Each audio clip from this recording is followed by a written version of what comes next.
What's good, everyone? This is DJ's Raw Uncut Truth, giving you the raw content that you deservedly need. Let's talk about FAMU versus Southeast Louisiana. Before I go on, shout out to FAMU. I'm not going to kick a team when they're down.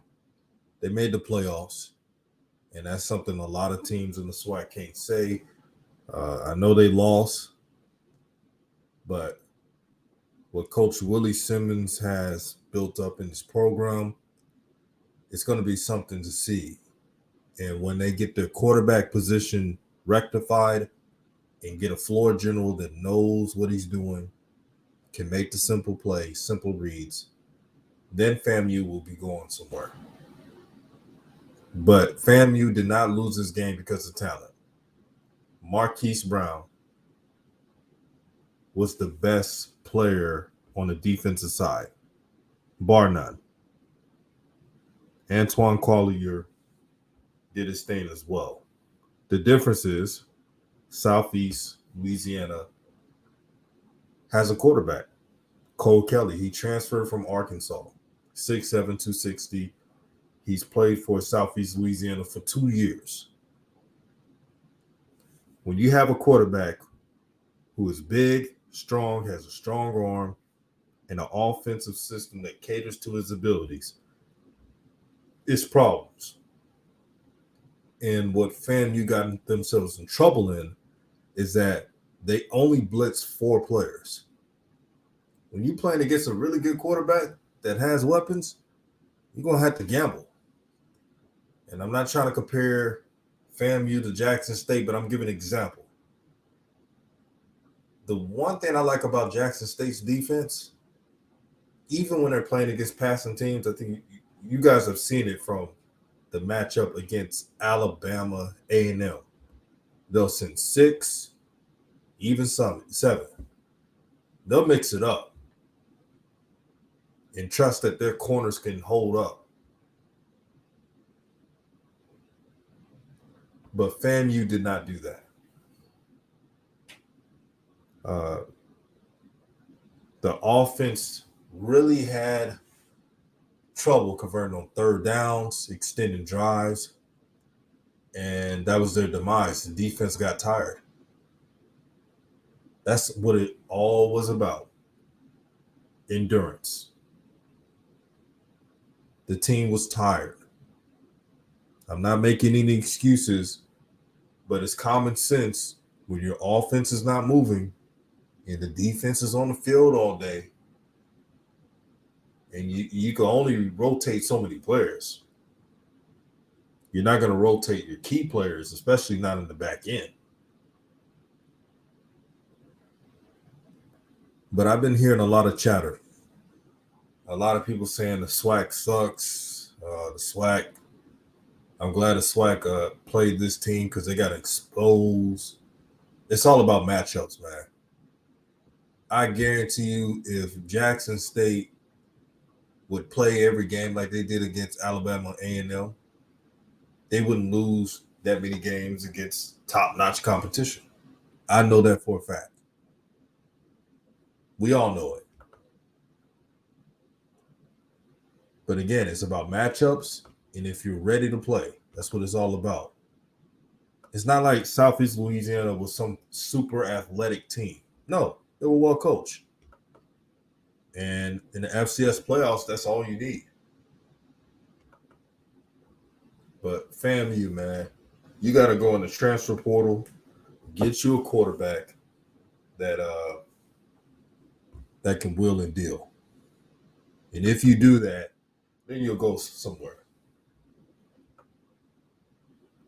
I mean, somebody with some FBS experience that's not fazed by the moment, who's ready to win at all costs. That's the quarterback you need. But as for the Southland Conference, the Southland Conference is top heavy. There's 6 teams. Yeah, 6 teams there. And the only good teams are Incarnate Word, which is 10-2. They won today against Stephen F. Austin. Shout out to the Lumberjacks. And Southeast Louisiana. Nickel State is an average team. McNeese is 4-7. Northwestern State is 3-8, and Houston Baptist is 0-11. Prairie View and them beat them. So if there was a Swac versus Southland conference, we already know about Southeast Louisiana, and we know about Incarnate Word. They really beat the mess out of Prairie View and them. I give them credit. In a close game against McNeese. Now, Prairie View, like I said, beat Houston Baptist. So the Southland is 3-1 against the Swac. But if you go to the Swac's top 6 versus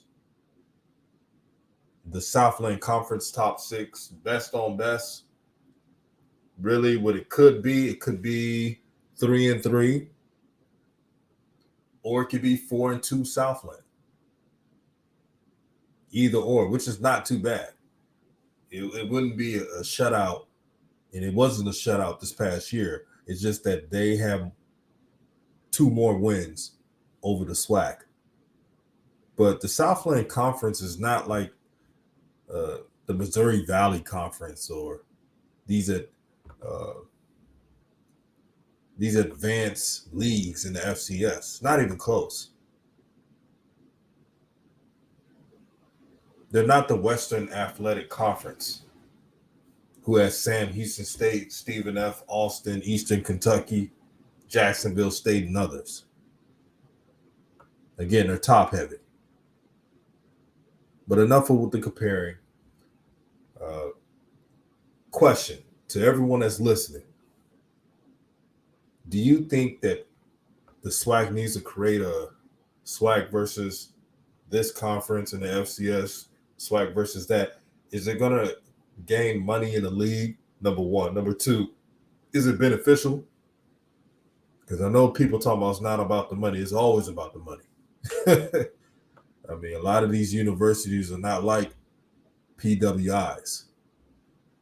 They got that middleman money backing them. That's just not the reality. Now, I know a lot of people don't want to hear it, but it's not the reality of this league. The SWAC has to get it out the mud, man. But we always support our teams, man. When it's a classic, we're there.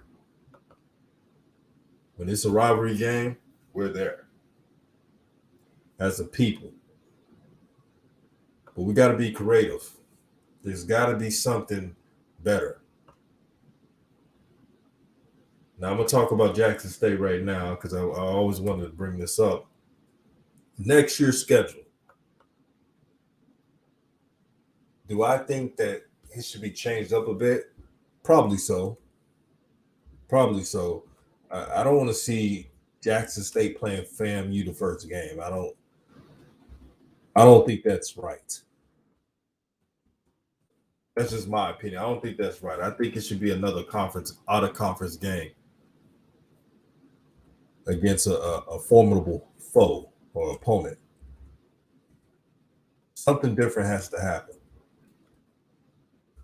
Another thing, not only just Jackson State, but SWAC schools. No Division II teams.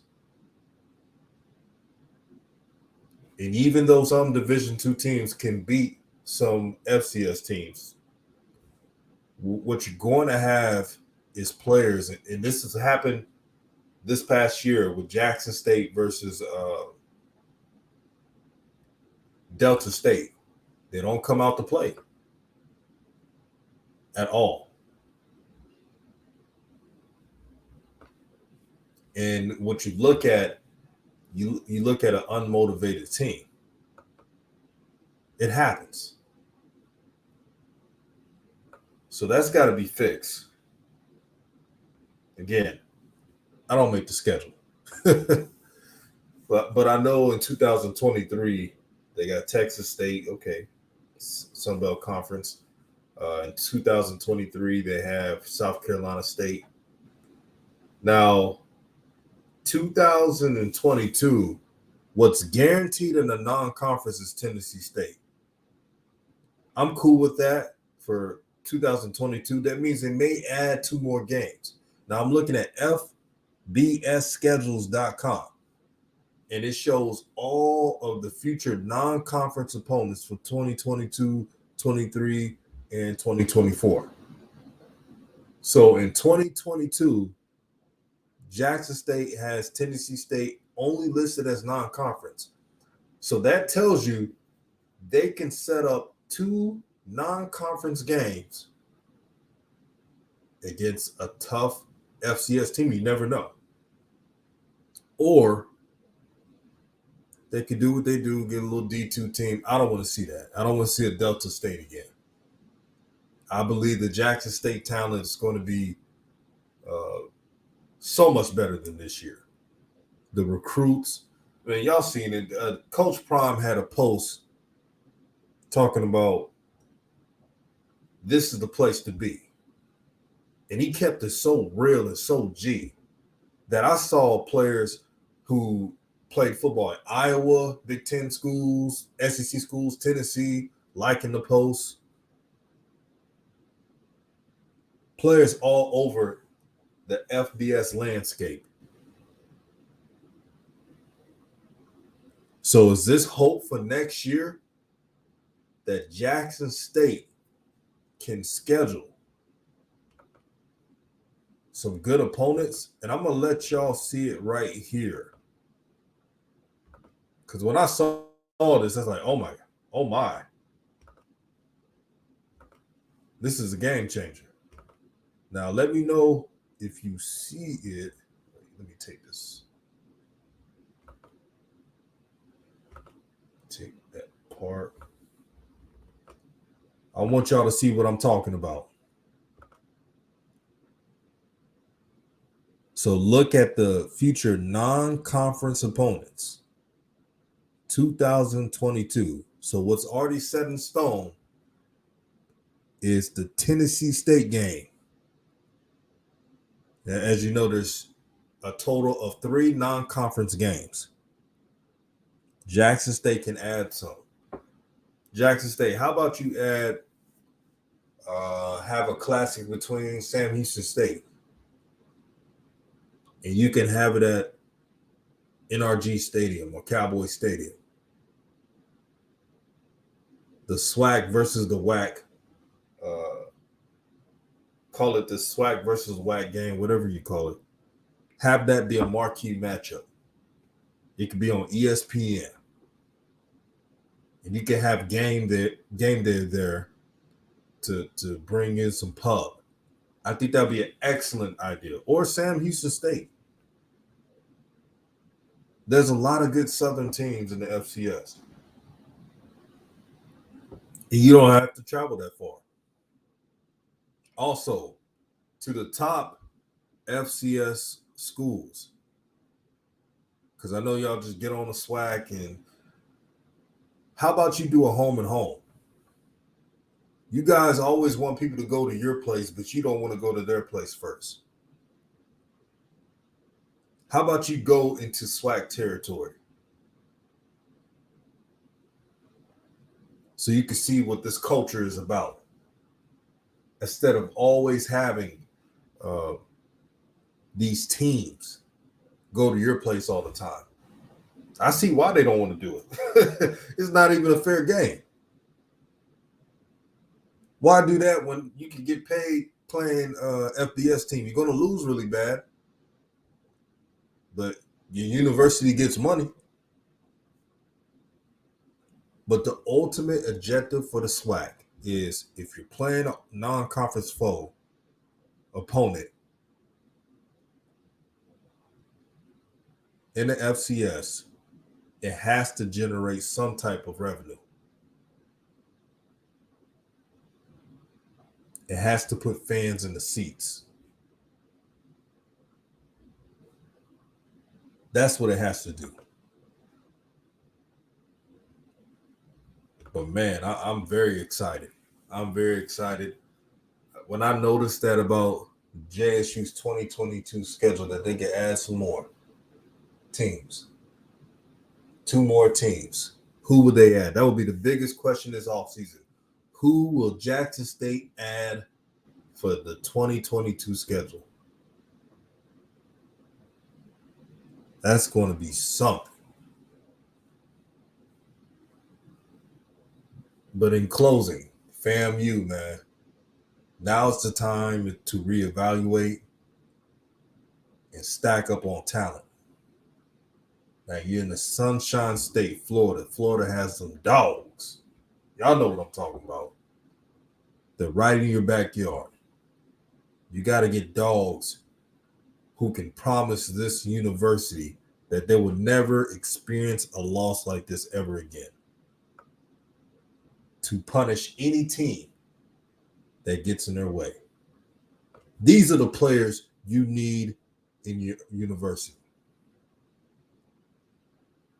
The players who don't quit when times get tough.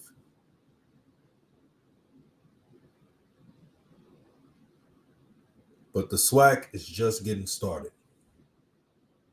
They can laugh right now. They could use this game as a measuring stick or whatever. But the Swac will get the last laugh when things get settled. I guarantee you. And for all the Swac teams as fans out there, let's not laugh at a team because they lost in the playoffs. A position that nobody else in the Swac was in but them. Now, JSU could have been in, but it was politics. We all get that.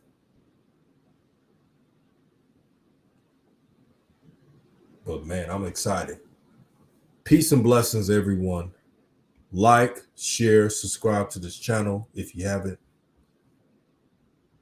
Shout out to Swag Buzz, the CFL podcast, Swac TV, Tomorrow Leader Sports Network. Good brother. Great brother. Between the Game Sports. Show love to those brothers, man. Subscribe to their channels. Just getting started, man. RawTruth. And we're out.